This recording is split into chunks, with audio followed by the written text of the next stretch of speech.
It's recognized for 1 minute. Thank you, Speaker. I thank the gentleman from Michigan. Mr. Speaker, the choice before us is very clear.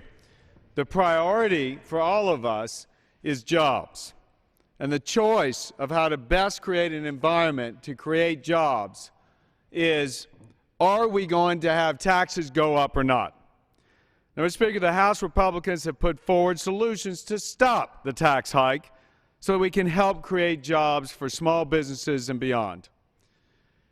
Given that economic growth has stalled under President Obama's policies, it is downright puzzling that he and our colleagues on the other side of the aisle would push for raising taxes on working families and small business owners. Nearly 2 years ago, President Obama opposed the same small business tax hike he now supports. Back then, he acknowledged that raising taxes was the wrong thing to do if you want to bring about job creation in a tough economy. This raises the question, does the President actually think that the economy is doing so well that we should now tax job creators? Now, our Democratic colleagues offered their own tax proposal. Instead of offering a plan that would spur economic growth, the minority put forward the President's small business tax hike. But as we saw, Mr. Speaker, the only plan with bipartisan support that passed this House this week was the plan to ensure that taxes do not go up on any American. As many on both sides of the aisle have made clear, the last thing small businesses need right now is a tax hike. There's no mystery as to how small business owners will respond when faced with the higher taxes from Washington.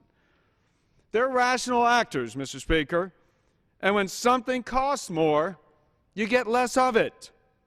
With less money to the bottom line, small businesses won't be able to grow as much, and they will not be able to expand as easily. Now, as was said before by my colleague from Michigan and Illinois, I think all of us agree on both sides of the aisle and on both sides of the Capitol. We need tax reform. Now, this bill before us paves the way for the pro-growth tax reform. This measure puts us on a path toward a simpler, flatter, fairer tax code. If you support comprehensive tax reform that will spur economic growth and make this country more competitive, you'll vote for the bill. It's that simple. Mr. Speaker, I want to thank the gentleman from Michigan and his leadership this week and many others in his shepherding the movement for tax reform in this body. And ultimately, today's vote on his bill should be the easiest vote we take all year. Do we believe small business owners are the backbone of our economy? Do we want them to grow their businesses and create jobs?